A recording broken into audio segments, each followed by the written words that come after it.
মাত্রাহীন version, নন dimensional version model আমাদের বের করতে হবে।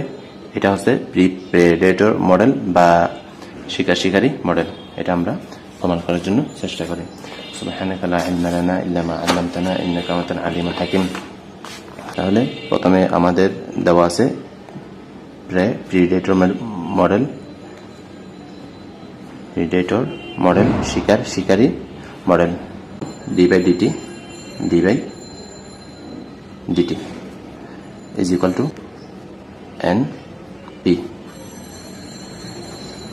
minus D BP CN. This is number 1. N কে লিখা যায় N of T, শিকার জনসংখ্যা, আর প্রিডেটর হচ্ছে শিকারী। A B C D হচ্ছে পজিটিভ কনস্ট্যান্ট বা ধনাত্মক ধ্রুবক। নন ডাইমেনশনাল বা মাত্রাহীন ভার্সন বের করার জন্য পুট বসিয়ে অথবা লেট বলতে পারেন ধরি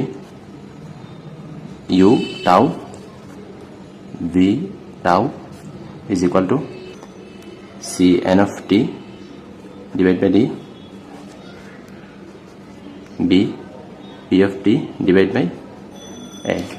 Tau is equal to at, alpha is equal to d divided by a.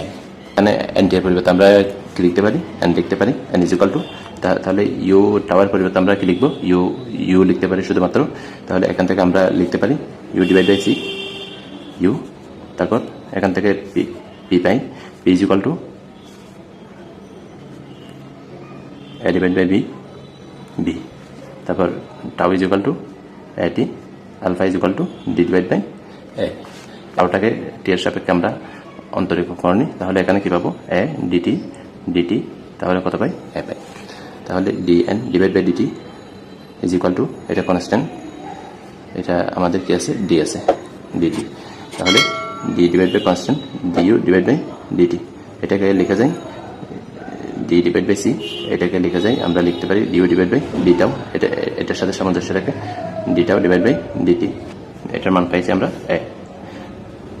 যদি আমরা আগে নিয়ে আসি, dn divide by dt is equal to ad divide by c into du divide by d tau.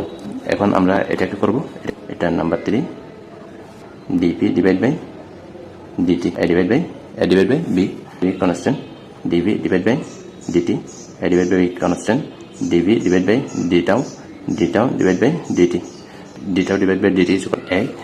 তাহলে a divide by b dv divided by d tau into a divided by dt is equal to a square divided by b dv divided by d tau. This is number 4. এক নম্বরে dn by dt and dp by dt, p এর মান n এর মান এখানে আমরা বসাবো।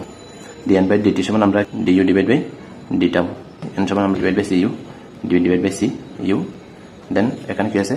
a আছে, a দিলাম, b আছে, b দিলাম, p সমান আমরা a divided by b, a divided by b and এখানে মান বসাই আমরা dp divided by dt সমান আমরা পেয়েছি dp divided by dt is equal to a square b dv divided by d tau, a square b divided by b dv divided by d tau is equal to p সমান কি? a divided by b, a divided by b v, c আছে, c দিলাম, n আছে, n এর মান কত? n সমান d divide by cu, d divide by cu minus d আছে, d দিলাম।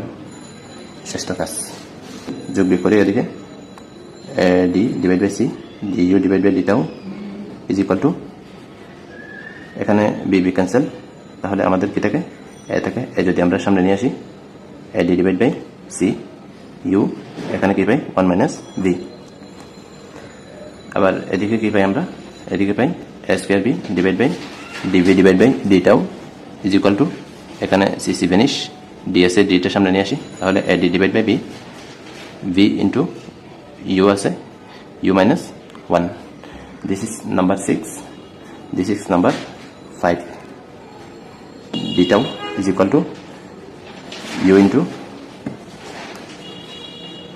1 minus v this number 5 equation and তাহলে d b divide by d tau is equal to d minus a b u minus 1 d b divide by d tau is equal to তাহলে d divide by a সমান আমরা কোথাও কোনো কিছু পাই কিনে দেখি alpha is equal to d divide by a alpha is equal to d divide by a তাহলে alpha b u minus 1 this number 6 equation 5 and 6 are non-dimensional version মানে মাত্রাহীন ভার্সন অফ 1 বলতে কোনটা এটা এখন আমরা জানবো নন ডাইমেনশনাল ভার্সনটা কি আসলে জিনিসটা কি অর্থাৎ মাত্রাহীন ভার্সনটা কি অর্থাৎ 1 এর আপডেট ভার্সন হচ্ছে 5 এবং 6 তাহলে 1 এর আপডেট ভার্সনটাকে আমরা নন ডাইমেনশনাল ভার্সন বলতেছি কেন তাহলে আমরা সাধারণত যেটা করি সেটা হচ্ছে যে কোনো একটা যখন আমাদের সমীকরণ দেওয়া থাকে তখন আমাদের চলক হিসাবে এক্স ওয়াই জেড এগুলা দেওয়া থাকে এগুলোর সাপেক্ষে এগুলাকে আমরা অনেক সময় টি এর সাপেক্ষে অন্তরীকরণ করে থাকি এক্স এর সাপেক্ষে আমরা কোনো একটা সমীকরণকে অন্তরীকরণ করে থাকি তারপর ওয়াই এর সাপেক্ষে আমরা কোনো একটা অন্তরক সমীকরণকে আমরা অন্তরীকরণ করে থাকি অর্থাৎ সমীকরণ কোন একটা আমরা সাধারণত কি হিসাবে অন্তরীকরণ করি এক্স ওয়াই জেড টি এর সাপেক্ষে আমরা অন্তরীকরণ করে থাকি তাহলে এখানে এই সমীকরণগুলোতে কি আছে আমরা এই সমীকরণটাকে এন কে টি এর সাপেক্ষে করলাম পি কে টি এর সাপেক্ষে অন্তরীকরণ করলাম এটা বোঝাচ্ছে তাহলে এখানে যে সমীকরণ আমরা পেয়েছি দুইটা